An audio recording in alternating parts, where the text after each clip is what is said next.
नमस्कार, म निर्दोषिका एसके लाइभमा यहाँलाई स्वागत छ। प्रस्तुत छ आजका प्रमुख समाचारहरू। मुख्यमन्त्री ममता ब्यानर्जीसँग भारतीय गोर्खा प्रजातान्त्रिक मोर्चाका शीर्ष नेतृत्वहरूको सभा सम्पन्न भयो। सभामा भारतीय गोर्खा प्रजातान्त्रिक मोर्चाका अध्यक्ष अनित थापा, महासचिव अमर लामा, कालेबुङका विधायक रुदेन सादा लेप्चा आदि प्रमुख रूपमा उपस्थित थिए।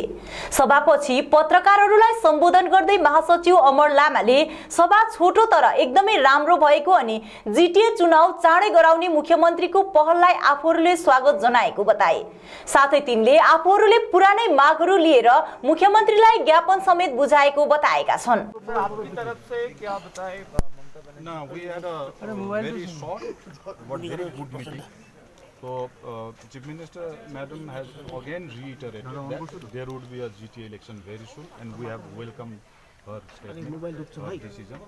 तो उसी में बात हुआ ज़्यादा और पॉलिटिकल बात हुआ और उसके वजह और हम लोगों ने थोड़ा सा वो जो पुराना मांग था उसको भी रीइटरेट करके मेमोरेंडम दिया है। बस क्या था डिमांड में क्या था आपका डिमांड क्या है बोलिए?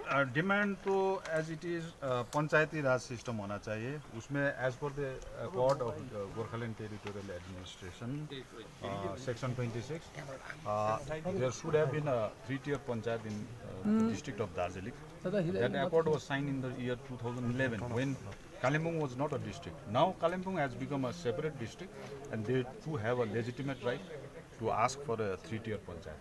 So Madam has told us that she has already written it to the government. PPS को निर्णय नभई जीटीए को चुनाव गराए भारतीय जनता पार्टीले विरोध गर्ने दार्जिलिङ जिल्ला अध्यक्ष कल्याण देवानले पत्रकार सम्मेलन मार्फत बताएका छन्। केन्द्र सरकारले वार्ताको माध्यमले पीपीएस को पहल गरिरहेको बेला चुनाव गराउनु गोर्खाहरूको निम्ति घातक हुने कल्याण देवानले बताएका छन्। नमस्कार, सबैलाई जय गोर्खा। आज विशेष भारतीय जनता पार्टी दार्जिलिङ डिस्ट्रिक्टको तर्फबाट हामी सार्वजनिक रूपले जनता समक्ष एउटा विशेष हाम्रो अडान लिएर आएका छौँ। त्यो चाहिँ के हो भने हिजो मात्रै बङ्गालका मुख्यमन्त्री सुश्री ममता ब्यानर्जी दार्जिलिङ आउनुभयो अनि उहाँले घोषणा गर्नुभयो जीटीए को चुनाव मे र जुनमा सम्पन्न गर्ने उहाँले एउटा उहाँको निर्णय बारेमा बताउनु भयो। यस विषयमा भारतीय जनता पार्टी दार्जिलिङ नगरपालिकाका नवनिर्वाचित चेयरम्यान रितेश पोर्तेलको साथमा मुख्यमन्त्रीसँग भेटघाट गरेपछि हाम्रो पार्टीका अध्यक्ष अजय एडवर्ड्सले हाम्रो पार्टीले आगामी जीटीए चुनावमा स्वतन्त्र रूपमा आफ्नो उम्मेदवार दिने घोषणा गरेका छन्। I came here to introduce the new chairman Ritesh to talk about the various development projects in Darjeeling municipality, and Chief Minister and Chairman, they had a talk on the different various problems that we are facing, and she has promised all help for the coming future. So we are happy that the municipality Darjeeling will now work with full commitment from the government. Was there any talk on the GT elections? She mentioned that there will be GT elections, Panchayat elections and the municipality elections in Darjeeling, Kalimpong, Kurshang. And we have said that Panchayat and municipality elections are something that we are looking forward to. And if the government goes ahead with the GT elections, we will participate by putting in 45 candidates for the elections. Ajay ji, क्या कुछ alliance होगा local जो दार्जिलिंग के जो political parties है उनके साथ? We did not talk anything politically like that. Okay, we have always said that diplomacy is the thing that is going to take our people forward. So diplomacy is the key word. Since Ritesh is the chairman and it is the arm of the government, we have to collaborate and work with the government. If we feel that the people have voted us for their betterment in the Darjeeling civic amenities. It's an arm of the government. सिक्किमका भूतपूर्व मुख्यमन्त्री बीबी गुरुङको आज बिहान लगभग 6 बजे मृत्यु भएको छ। तिनको निधनमा 28 मार्चदेखि 3 अप्रिल 2022 सम्म सिक्किम राज्य सरकारले 7 दिने शोक पालन गर्ने सँगै 30 मार्च 2022 बुधबारको दिन सम्पूर्ण सरकारी बिदाई दिने घोषणा गरेको छ। 3 दिवसीय पहाड भ्रमणको क्रममा मुख्यमन्त्री ममता ब्यानर्जीसँग गोर्खा जनमुक्ति मोर्चाको बैठक सम्पन्न भयो। बैठकमा अध्यक्ष विमल गुरुङ अनुपस्थित रहेका थिए भने महासचिव रोशन गिरी लगायत अन्य प्रतिनिधिहरू उपस्थित थिए। गोर्खा जनमुक्ति मोर्चा महासचिव रोशन गिरीले जिटिए चुनावभन्दा अघि स्थायी राजनैतिक समाधान हुनुपर्ने कुरा आफूहरूले मुख्यमन्त्रीलाई अनुरोध गरेको बताएका छन्।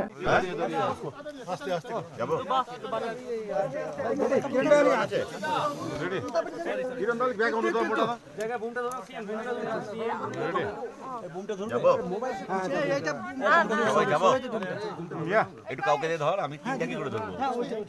ওই রে, এটা শুরু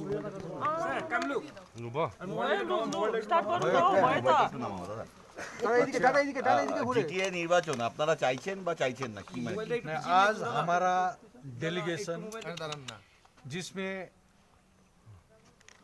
पेम्बा छिरिङ ओला, सोनाम याखा और रोहित चांगबो, हम लोग ने ऑनरेबल चीफ मिनिस्टर से मुलाकात किया।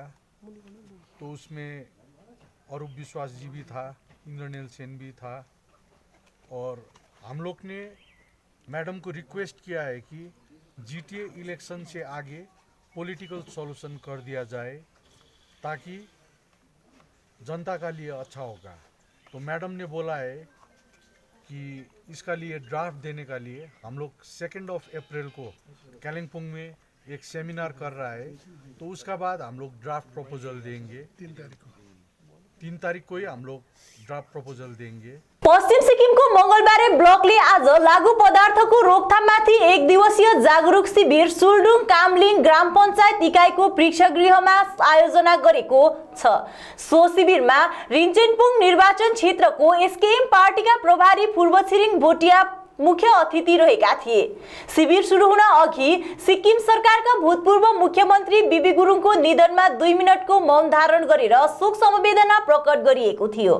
शिविरमा मंगलबारे प्राथमिक स्वास्थ्य केन्द्रका डाक्टर आशिष गुरुङ अनि काउन्सिलर एरिना लेप्चा वक्ताका रूपमा उपस्थित रहेका थिए भने मंगलबारे खण्ड प्रशासन केन्द्रका सहायक निर्देशक मनोरथ राई, अन्य विशिष्ट व्यक्तित्व लगायत कामलिङ वरिष्ठ माध्यमिक विद्यालयका विद्यार्थीवर्गको उपस्थिति रहेको थियो। दार्जिलिङ बालसन जल परियोजनाका कर्मचारीहरू विभिन्न समस्याले ग्रसित छन् भने आफ्नै रूपरेखा तयार गर्दै आन्दोलनमा उत्रने जमर्कोमा रहेका छन्।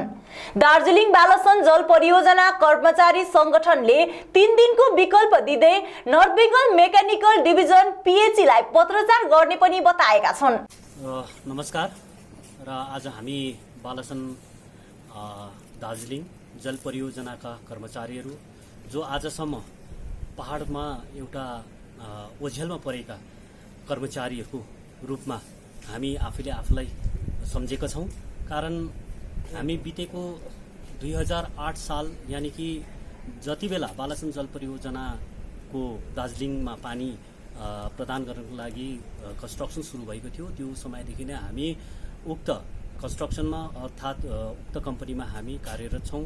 र बितेको 17-18 वर्ष पुगिसक्दा पनि आज पर्यन्त कर्मचारीहरूले कुनै पनि सरकार पक्षबाट पाउनुपर्ने सही रूपमा पाउनुपर्ने वेतन प्राप्त गरिरहेको छैनन् भने सँगसँगै गएर विभिन्न हामीले पाउनुपर्ने हाम्रो फ्युचर सेक्युरिटीहरू छ, ती फ्युचर सेक्युरिटीहरूको रूपमा हामीले केही पनि आजसम्म बेनिफिटहरू पाएका छैनौँ। त्यसर्थ आज हामीले कर्मचारी सङ्गठनले एकबद्ध भएर एउटा आवाज उठाउनुपर्छ भन्ने एउटा हामीलाई लाग्यो। र आजदेखिको हामीले हुन त योभन्दा अगाडि नै हामीले हाम्रो युनियन गठन गरिसके तापनि हामीले कार्यान्वयन रूपमा भने हामी अगाडि आइसकेका थिएनौँ, आउन सकेका थिएनौँ।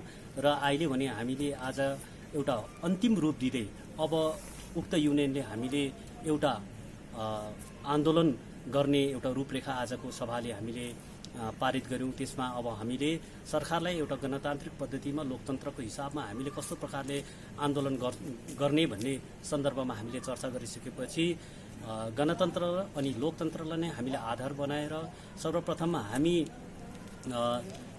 कम्पनीलाई 3 दिनको अल्टिमेटम दिएर एउटा पत्रचार गरिरहेका छौँ, जसमा हाम्रो जति पनि ग्रिभान्सेसहरू छ त्यो ग्रिभान्सेसहरू हामीले यहाँ लेखेका छौँ र जसमा हामीले न त एपोइन्टमेन्ट पाएका छौँ, न कुनै प्रकारको हामीले यहाँ सुख सुविधाहरू पाएका छौँ, या त हेल्थ बेनिफिट पाएका छौँ, न इन्सुरेन्स पाएका छौँ, न कुनै एक्सिडेन्टल इन्सुरेन्सहरू पाएका छौँ। उक्त सम्बन्धमा हामीले पत्रचार गरेका छौँ। फेरि पुनः योभन्दा अगाडि पनि हामीले कम्पनीलाई पत्रचार गरिसकेका थियौँ। पुनः फेरि हामीले दोहोऱ्याएर उहाँहरूलाई एउटा स्मरण पत्र आज यहाँबाट 3 दिनको अल्टिमेटम दिएका छौँ र उक्त 3 दिनभित्रमा हामीलाई फ्रुटफुल उहाँबाट रेस्पोन्स आएन भने हामीले अब आन्दोलनमा हामी उत्रिनेछौँ र हामीले जसको लागि हामीले चिठी पत्र पनि तयार गरिसकेका छौँ र दार्जिलिङ डिएम है अनि principal secretary of GTA, BDO, SDO लगायत थाना अनि अल पार्टी दार्जिलिङमा क्षेत्रमा जति पनि पार्टीहरू छन् ती पार्टीका प्रमुखहरूलाई हामीले पत्रचार गर्नेछौँ। अनि त्यस्तै गरेर दार्जिलिङ नगरपालिकाका चेयरम्यान सिक्किम विधानसभाको 10औं विधानसभा बजेट सत्र 2022-23 को 6औं सत्रको आज पहिलो दिन सदनले सिक्किमका भूतपूर्व मुख्यमन्त्री बीबी गुरुङको निधनमा 2 मिनटको मौन धारण गर्यो। 2 मिनटको मौन धारण पश्चात सदन आजको निम्ति स्थगित गरियो भने भोलि 11 बजे बैठक बस्ने बताइएको छ। स्वर्गीय बीबी गुरुङलाई आगामी 1 अप्रिल 2022 को दिन श्रद्धाञ्जली दिने बताइएको छ। समाचारको क्रममा अब पालो भएको छ एउटा छोटो विश्रामको। न्यू एज रियल्टर सिलीगुड़ी में अनुभवी रियल एस्टेट एजेंटों में से एक है। हम सिलीगुड़ी और उसके आसपास ऑफिस स्पेस, दुकान, शोरूम स्पेस इत्यादि पर सौदा कराते हैं और रेजिडेंशियल प्रॉपर्टी घरों, फ्लैटों, अपार्टमेंट, जमीन, प्लाट और बंगलो खरीदने, बेचने, रेंट, लीज, फाइनेंस या जॉइंट वेंचर में लेने या देने में अपनी सेवाएं प्रदान करते हैं। हमें अपनी आवश्यकता के बारे में बताएं। हम आपको आपकी आवश्यकता और बजट के अनुसार प्रॉपर्टी की डील कराएंगे। संपर्क करें real estate agency new age realtor. Contact 8760 838 4858।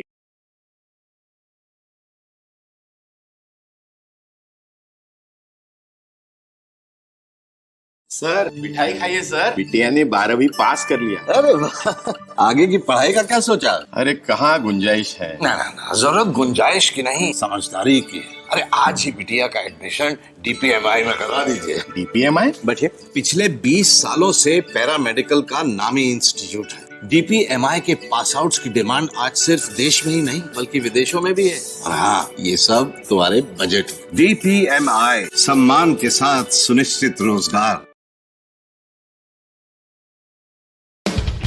Damro celebrates happiness with happy prices on all its furniture collection for Christmas and New Year. For more details, visit your nearest Damro showroom or damroindia.com. Doctor Kens Salbari. Doctor केन्सद्वारा धेरैजनाको chronic kidney डिजिजको सफल उपचार भइसकेको छ। Kidney उपचारको निम्ति दिएको नम्बरमा सम्पर्क गर्नुहोस्। अहिले इजरायलमा छु। जुन चाहिँ मेरो क्रिएटिनिन लेभल थियो त्यो पनि घटेर 139 भयो। ले मलाई धेरै नै हेल्प गर्यो। अस्ति टेस्ट गर्दा चाहिँ किडनी चाहिँ सबै क्लियर भएको रहेछ। खुसी लाग्यो। दबाई खाएर चाहिँ सबै जाती भयो। क्रोनिक चाहिँ छ भने जिन्दगीभरिको प्रब्लम सल्भ हुन्छ। यहाँको दबाई एकदमै लाग्यो मलाई। खुसी छु। कुनै साइड इफेक्ट छैन। ट्रिटमेन्ट एकदमै राम्रो लाग्यो। सम्पर्क गर्नुहोस् doctor Kens Salbari complex near Yang's cafe Salbari Sukuna. CareerScope Consultants, its one-stop solution for consultancy services related to educational counseling and recruitment. उलझन में है कि 12वीं के बाद क्या करें? एजुकेशनल काउंसलिंग अपने कैरियर के लक्ष्यों को प्राप्त करने के लिए और सर्वश्रेष्ठ विश्वविद्यालयों को चुनने में छात्रों की मदद करते हैं। इसके अलावा हम पूरे भारत और विदेशों में स्किल्ड हो या फ्रेशर्स को रोजगार के अवसर देते हैं। CareerScope कंसल्टेंट्स, एक उज्जवल भविष्य का द्वार। Connecting the right candidates with the best employers. निःशुल्क रजिस्ट्रेशन करें। कैरियर काउंसलिंग और रोजगार के लिए संपर्क करें। विश्रामपछि यहाँलाई पुनः स्वागत छ। डाक्टर हर्कबहादुर छेत्रीले आज मुख्यमन्त्री ममता ब्यानर्जीसँग भेटघाट गरेका छन्। भेटघाटपछि तिनले पत्रकारहरूले सोधेको प्रश्नको जवाब दिँदै जिटिए चुनाव हुन जरुरी रहेको बताएका छन्। আজকে ম্যাডাম সঙ্গে দেখা হলো। কালিম্পং দার্জিলিংয়ের কতগুলো প্রবলেম, আমি কালিম্পংয়ের কয়েকটা প্রবলেম বললাম, সেটা ম্যাডাম মানে এ করে নিয়েছেন। আর দার্জিলিংয়েরও আমাদের বন্ধুরা ছিল, বিনয় তর্মক, জনতা চিত্র, ওরা বলে দিয়েছে এইটুকুই। আপনারা নির্বাচন তো জিটিএ নিয়ে কথা হয়নি? ম্যাডাম চাইছে মানে কি, জিটিএ নির্বাচন তো পাবলিকও তো চেয়েছে, কারণ 5 বছর ধরে ইলেকশন হয়। তো একটা জায়গাতে ডেমোক্রেসিতে মানে ইলেক্টেড রিপ্রেজেন্টেটিভকে কন্ট্রোল করতে হবে সব কিছু, সেখানে এক্সিকিউটিভ দিয়ে কাজ চালানো হচ্ছে, তো সেটা তো ঠিক নয়। আর সেটা 5 বছর হলো, কম টাইমও হবে। তো দুটো ইনস্টিটিউটই সেরকমই চলছে, পঞ্চায়েতও সেরকমই চলছে, 20 বছর প্রায় হয়ে গেল। আর এখন জিটিএ 5 বছর, তো আগে জিটিএ হোক, তারপর পঞ্চায়েত হবে, মিউনিসিপ্যালিটি হবে, সেসব হবে। জিটিএ নিয়ে মুখ্যমন্ত্রীর সঙ্গে কথা হয়েছে? মুখ্যমন্ত্রী, আমি তো জিটিএ ইস্যু নিয়ে আমি তো জাস্ট দেখা করতে এসেছি। আপনার আপত্তি নেই? মানে আপত্তি কেন হবে, মানে মানুষ যেখান থেকে সুবিधा पावे। नौकाघाटमा एम्बुलेन्स दुर्घटनामा परि ज्यान गुमाएका एम्बुलेन्स चालक अभिषेक विश्वकर्मालाई न्याय दिनुपर्ने माग गर्दै हार्टफेल अर्गनाइजेसन तथा परिवार पक्षबाट जिल्लापाल साथै थाना प्रभारीलाई ज्ञापन पत्र बुझाएको छ। गत 24 मार्च कालेबुङका एकजना गर्भवती महिलालाई कालेबुङ जिल्ला अस्पतालबाट सिलगढी रेफर गरिएको थियो। उक्त महिलालाई मातृयान एम्बुलेन्स सेवा मार्फत सिलगढी लगिरहेको बेला नौकाघाट पुगेको समय विपरीत दिशाबाट आइरहेको ट्रकले ठक्कर दिँदा 3 जनाको मृत्यु भएको थियो। उक्त घटनामा एम्बुलेन्स चालक चिसोपानी निवासी अभिषेक विश्वकर्माको पनि मृत्यु भयो। ड्युटीको समयमा मृत्यु भएको भए तापनि अस्पताल पक्षले सोधी खोजी केही नगरेको बताउँदै तिनको न्यायको माग गर्दै हार्टफेल अर्गनाइजेसन तथा परिवार पक्षले जिल्लापाल र थाना प्रभारीलाई ज्ञापन बुझाएको अभिषेक मोथेले बताउँदै तिनको न्यायको निम्ति सबै अघि आउनुपर्ने आग्रह गरेका छन्। त्यसरी नै परिवारको पक्षबाट उक्त घटनामा अस्पताल पक्षको लापरवाही रहेको आरोप लगाउँदै सुषमा सुब्बाले यो घटनाभन्दा अघि पनि बिरामीहरूलाई धेरैचोटि राति रेफर गरिएको कुरा एम्बुलेन्स चालकले भन्ने गरेको बताएकी छन्। म चाहिँ घटनामा जो एम्बुलेन्स ड्राइभर थियो भाइ अभिषेक विश्वकर्मा, उसको दिदी हो। अन्त अब भाइले त सबै कुरा भन्थ्यो हामीलाई, उसको कामको प्रब्लमहरू पनि बताउँथ्यो होइन। अन्त जहिले पनि भन्थ्यो बिमारी एडमिट भएको हप्ता 10 दिन भइसकेको हुन्छ, कहिले दिउँसो रेफर गर्दैन, किनभने हप्ता 10 दिनमा अचानक राति 10 बजे 11 बजे त बिमारी चाल पाउने, यो बिमारी साह्रो रहेछ, उसलाई यहाँ हामी नसक्ने रहेछौँ, सिलगढी पठाउने रहेछौँ भनेर बेलुका 10 बजे 11 बजे मात्रै चाल पाउने त होइन। त्यो त डक्टरको भिजिट गर्ने आवर पनि होइन खासमा हामीलाई थाहा हुँदाखेरि त। तर जहिले पनि जब 10 बज्यो 11 बज्यो 12 बजे लु लैजाऊ सिलगढी कुदाऊ भन्ने, त्यसरी त्यो दिन पनि अब बिमारी कहिले एडमिट भएको थियो त्यो त थाहा छैन। तर त्यही एक दिन मात्रै चाहिँ थिएन, बेलुका 11 बजे पठाएको, त्योभन्दा अगाडि पनि थुप्रो दिनहरू थियो त्यस्तो, प्रायः डेली नै कुद्थ्यो, डेली नै जानु पर्थ्यो बेलुका 10 बजे 11 बजे। अन्त त्यसरी त्यो दिन पनि 10:30 तिर चाहिँ फोन आएर लु सिलगढी लानु पर्यो पेसेन्ट, सिलगढी रेफर गऱ्यो, हामी यहाँ सक्दैनौँ लगिदेऊ भनेर चाहिँ भाइलाई बोलाएर चाहिँ भाइ चाहिँ घरबाट चाहिँ 10:30 तिर निक्लेर 11 बजे चाहिँ यहाँबाट कालिम्पोङबाट निस्केर 1:30 तिर चाहिँ नौकाघाट पुगेको थिएछ, त्यहाँ चाहिँ एक्सिडेन्ट भएको। अन्त यसमा चाहिँ म त्यही भन्छु, अब हामीले चाल पाउँदाखेरि गाइनोकोलोजिस्ट 6वटा छ अरे म्याटर्निटी वार्डमा, कालिम्पोङ डिस्ट्रिक्ट हस्पिटलको म्याटर्निटी वार्डमा 6 जना गाइनोकोलोजिस्ट हुनुहुन्छ अरे, उहाँहरूले आफै Lions Club Darjeeling Unity Wings अनि माझीटार पार्मेन ग्राम सुधार समाजको संयुक्त आयोजनामा स्वतन्त्र सेनानी गागा छिरिङ डुक्पा डिग्री कलेज माझीधुरा सुकेपोखरीमा रक्तदान शिविर आयोजना गरियो। प्राध्यापिका निहारिका शर्माको संयोजनमा सम्पन्न उक्त कार्यक्रममा माझीधुरा पार्मेन ग्राम सुधार समाजका सभानेत्री निशा शेर्पा, सचिवा रसिता तामाङ तथा सदस्यहरूले रक्तदान गरेपछि कार्यक्रम आरम्भ भयो।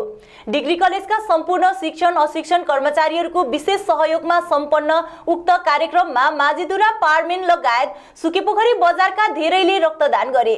आयोजक समितिको पक्षबाट सहयोगी सम्पूर्ण प्रति आभार प्रकट गरिएको छ।